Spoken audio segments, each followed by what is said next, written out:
welcome back to the channel. If you enjoy the video, don't forget to like, subscribe, and roll your notifications to all so you don't miss any of the demonic content.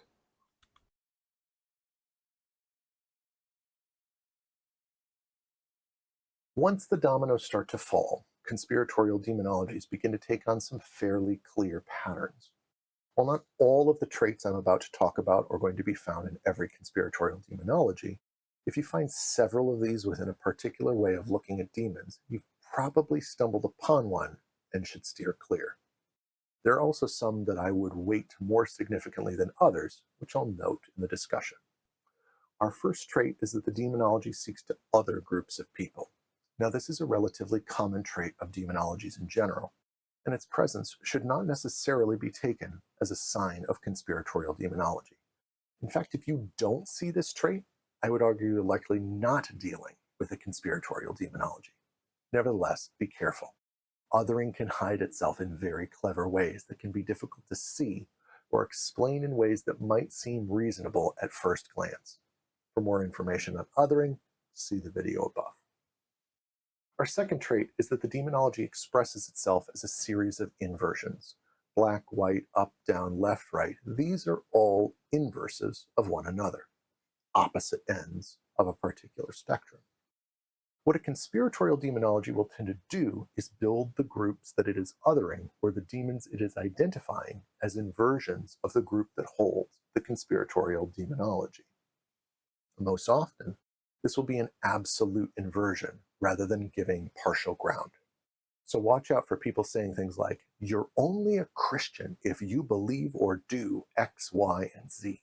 Otherwise, you're giving into demons." The classic example of this type of inversion in conspiratorial demonology is the depiction of witches in the European witch trials.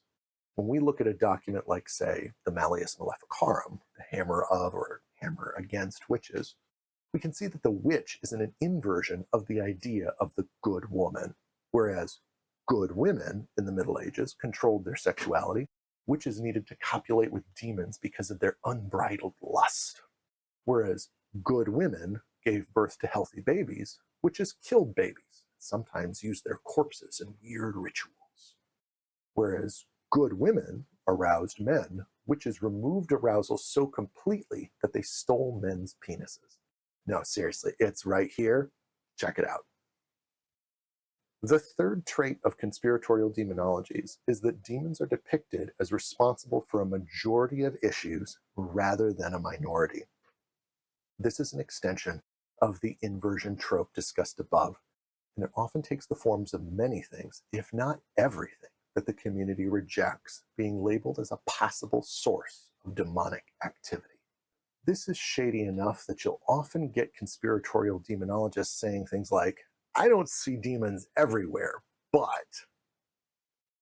The fourth trait is that the demonology argues that what seem like innocuous or non-threatening things are actually ways in which demons can use stealth to get into your life. This might also take the form of explaining that demons are responsible in situations which would be more easily explainable in another way. For example, if you start to get into people arguing that your household objects, artistic works, movies, or even music could harbor demons, then you're likely entering the territory of conspiratorial demonology. Likewise, if the explanation for a surprising number of life's issues is that you're demonically infested, you should probably be on your guard. The fifth trait is when a demonology gives rise to experts, but particularly when those experts require no special training. Often, the longer that a conspiratorial demonology continues, the less and less education people require to become experts. Instead, their expertise is expressed either through the idea of experience, so something like, I was a warlock for a satanic cult, and then I converted to Christianity, which is how you know that I know about demons. Maybe it's a supposed office. So the example that comes to mind here is Matthew Hopkins, tooling around 17th century England, claiming that Parliament had given him the title of Witchfinder General, or some unverifiable characteristic. So maybe something like, I've honed the gift of discernment over the course of several years, which has allowed me to see demons in the flesh. It may even be that a particular conspiratorial demonology has become so common as a source of authority in a given community that people come to accept such claims without the need for any verification or any expertise, assuming instead that anyone who makes claims often understood as true should be taken as trustworthy. Finally, the sixth trait is that these experts have something to gain from frequent repetition and by making even more outlandish claims. Of course, most commonly in today's day and age, this could be money, but it might also be other kinds of power and authority as well. So, for example, maybe the capacity to tell people how to vote, how to live, what to think, things like that. The more and more that these claims are repeated, the more and more the power of these experts grows. I've been following some individuals with conspiratorial demonologies on YouTube. One such pastor posts about 1 to 2 videos on demons every week and racks up somewhere between 48,000 and 711,000 views each video, with an average about 201,000 views. So let's say he posts just 1 video a week and gets 200,000 views for each of these videos. Now, the YouTube pay rates can be a bit sketchy, but let's say that a low-end figure of poorly monetized content might give you something like 0.2 cents per view or 1.2 cents per view for well-monetized content. The actual figure would probably fall somewhere between these two.